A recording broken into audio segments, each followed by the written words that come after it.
advertising agency team. My name is Tori Baggett, and I'm the advertising manager.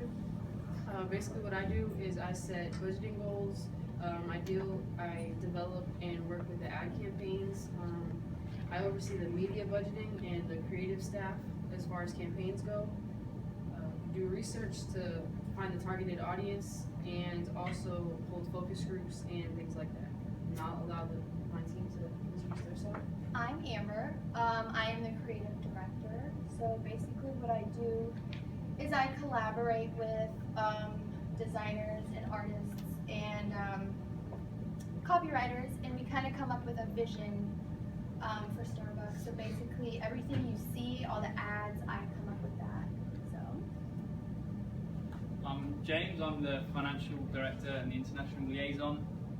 So basically what I'm going to be going through today is just a general budget breakdown, media schedule, and some different international strategies that will be incorporated into the business.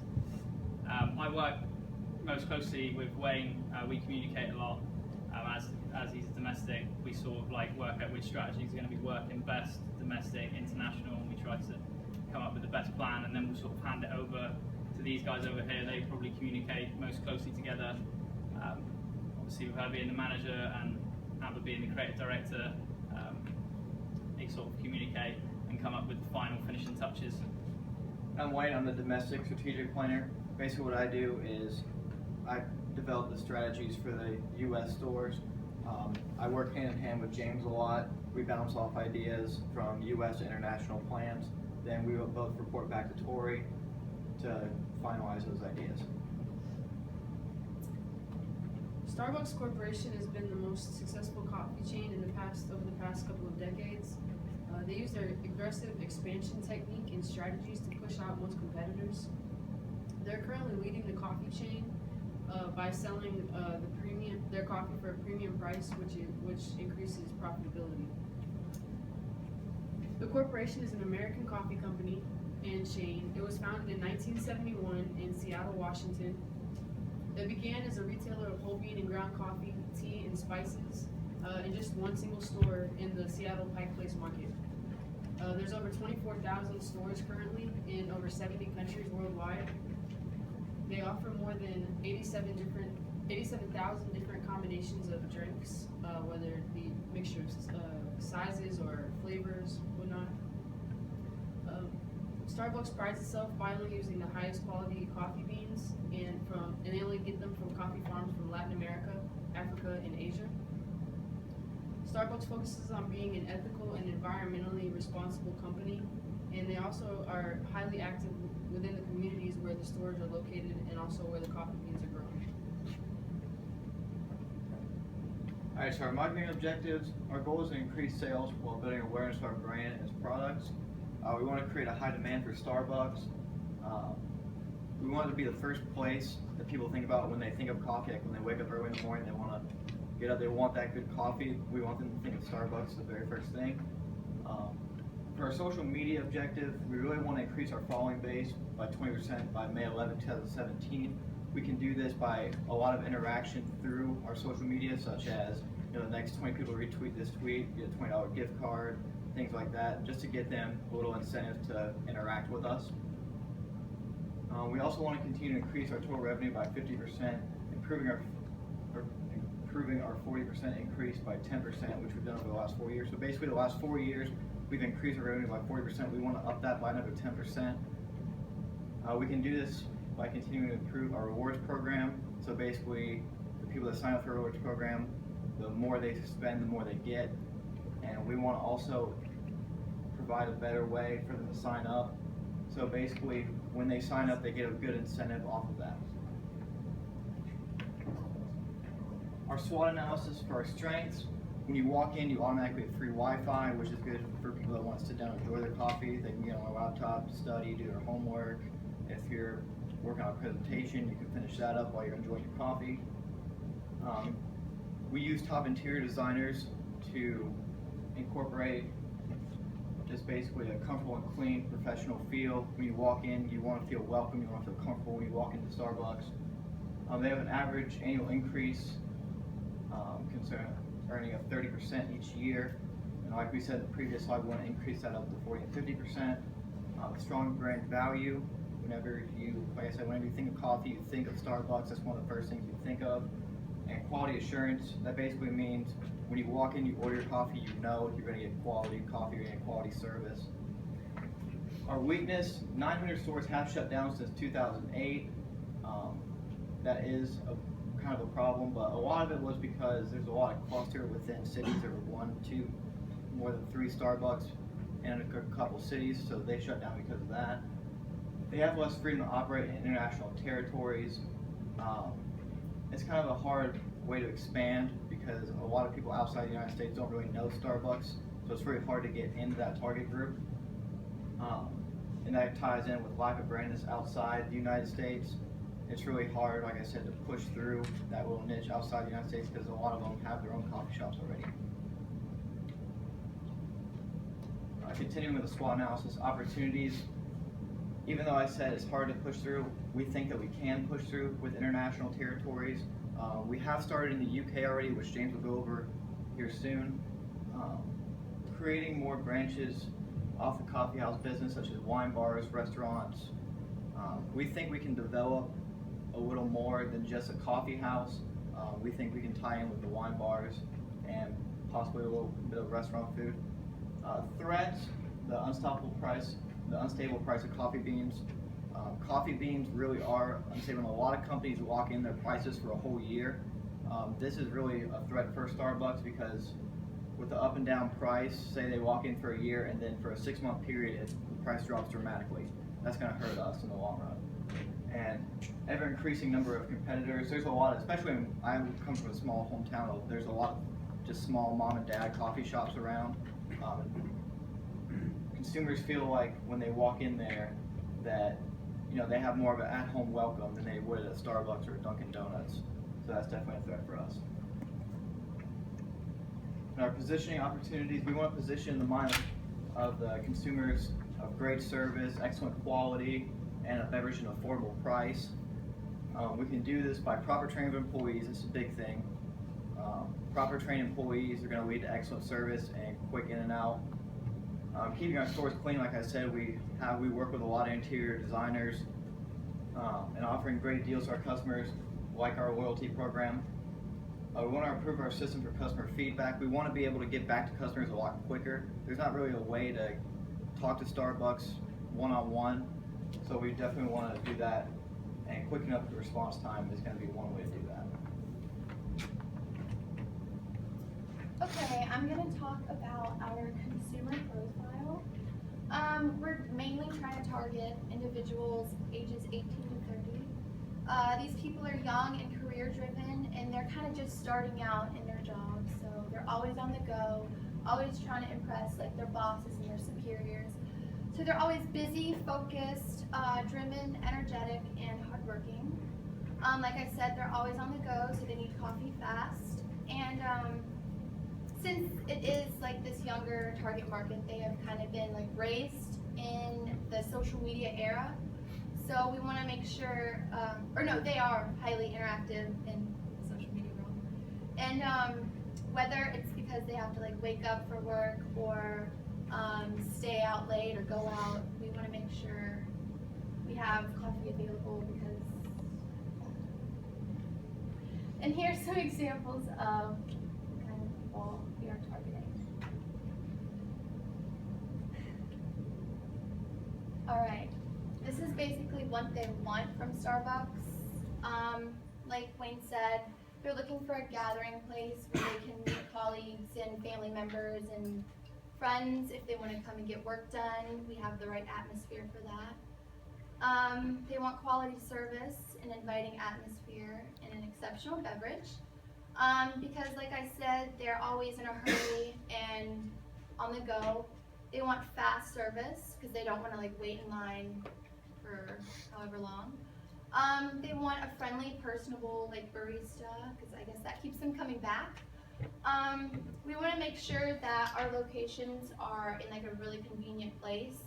We want to strategically place our Starbucks locations in commercial areas to get a lot of business traffic. and we want to make sure we are open early and late hours. And then our creative strategy, what we want to do is create an emotional link to Starbucks within the younger target market, and we're going to do this by using humorous appeals. We feel like using humor kind of makes Starbucks a more memorable company. For example, if you think of insurance, I'm sure you think of like Geico or Progressive. So when you think of coffee, we want you to think of Starbucks. Since we're targeting a younger crowd, we want to be extremely active in our social media accounts. So we're going to make sure we post visually and emotionally appealing pictures, post contests to get people involved, and then we're going to also have polls. The polls ensure that we get feedback from our consumers. An example would be we can ask them if they like the hazelnut flavor better than the mocha flavor or stuff like that. And then another strategy we're going to use is guerrilla marketing. If you don't know what that is, it's basically a really innovative. It's an innovative and creative way to kind of get your brand out there. Yeah. So here's some pictures of our humorous ads, and then these are some examples of guerrilla marketing that we have. And that's one for McDonald's, just to give you a better idea. Okay. The competitor analysis. Starbucks' main competitors are McDonald's, Dunkin' Donuts, and Caribou Coffee. Another one would be Nestle. McDonald's over the past few years have been heavily marketing their McCafe, which is new. It's been out for a couple of years now, where customers can purchase espressos and cappuccinos for anywhere between $2 to $4. McDonald's spent around $900 million last year on advertising, whereas Starbucks spends around $95 million. So they spend a lot less. Dunkin' Donuts has over 7,000 locations, and they promote more of the coffee to go, so more of like a quick grab it and go before work, rather than third place to work and relax, which is what Starbucks promotes. More of like a relaxed and chill place to get a coffee and maybe hang out. Caribou Coffee is a smaller chain, up and coming. They spent $3 million last year in advertising. They have over 500 locations in 18 states in the US. A big advantage that Starbucks has is that they're partnered up with Keurig, and they have their own K-Cups. So all the flavors that Starbucks provides, they also sell them in the tiny cups for that. This helps with the brand awareness. Dunkin' Donuts set up an advertisement last year directed at Starbucks. They surveyed coffee drinkers, and they tried to show that hardworking Americans, they said, prefer Dunkin' Donuts, and that upped their weekly traffic by 61% on Dunkin' Donuts website. So a lot of these competitors, when they're advertising for themselves, they might like take a shot at Starbucks or something like that, just to promote theirs is better. So looking at our international strategies, one thing that we found would be key would be going into varying countries, obviously, looking to expand. We don't really want to go into a market where there's already huge market share taken up without a backup plan. So for example, like I said up here in the UK, possibly a good idea would be partnering up. If we partner up with, say, Costa Coffee or Cafe Nero or someone like that, we're not going in empty-handed. They already have loyal customers that they got going on, and we've got something to offer. We've got the best quality. We want to reinforce that we're the best with coffee. Also, we want to do a lot of conducting research. Me and Wayne will be communicating back and forth there. We're looking to sort of dial in on places like Asia and places like that where it's a different culture, and we need to be researching what's actually going to hit the market better. So, for example, there might be different spices that they want in the coffee, or different Oriental instrumentals in the Asian Starbucks coffee shops. Also, kind of over communicating isn't really, there can never really be too much over communication there. Obviously we need to keep the success going, so that's important. Just a quick budget breakdown.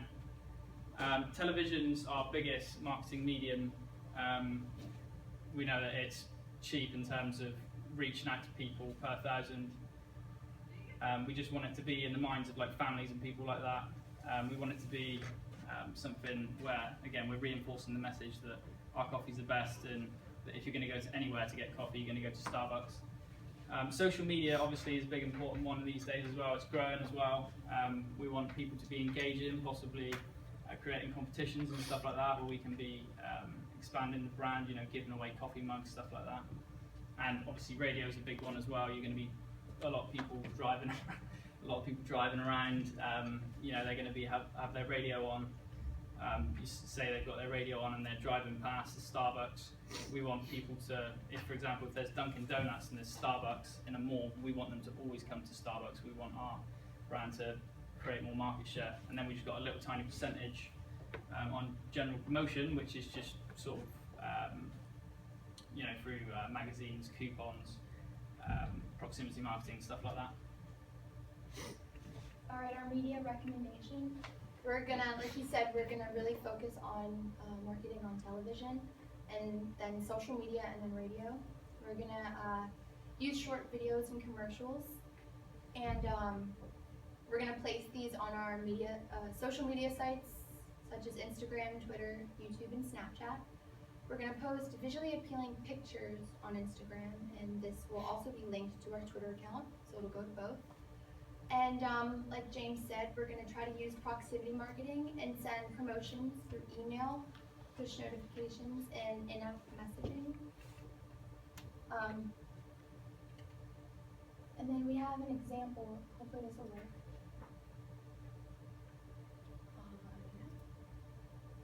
Of one of our commercials that we would put on our social media sites.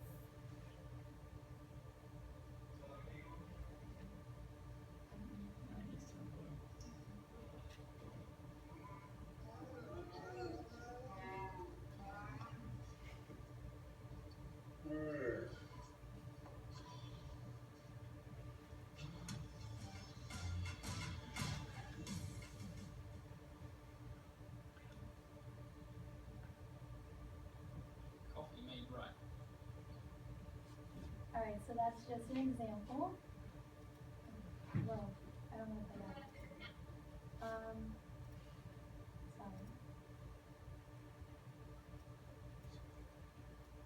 Sorry guys. How do I do that? Alright, so that's that. Yeah, so like Amber said, proximity marketing is kind of a big deal. When people are driving along and they're passing within sort of like a mile radius, it'd be good to get a little push notification sort of saying that we are sort of around, and if you want to pop, you know, stop by. Alright. This is our media schedule. It's fairly spread out, but like we said, TV is obviously where the main budget lies. We got a couple of national channels there, ABC, NBC. So that's where most of the money is going. We're sort of trying to reach as many people as possible, and just generally around America trying to make people realise that Starbucks is the place to go. And then you can see radios, we've got quite a lot of money put into it as well. We've generally got local radios around sort of like Tampa, West Palm Beach area, just to sort of reach people around Florida, Tallahassee as well there. And then finally, we got the social media, where we sort of put most of our money into Instagram, because we want to sort of push this idea that like visual image of Starbucks, and sort of getting the idea that it's something that's really, really high quality.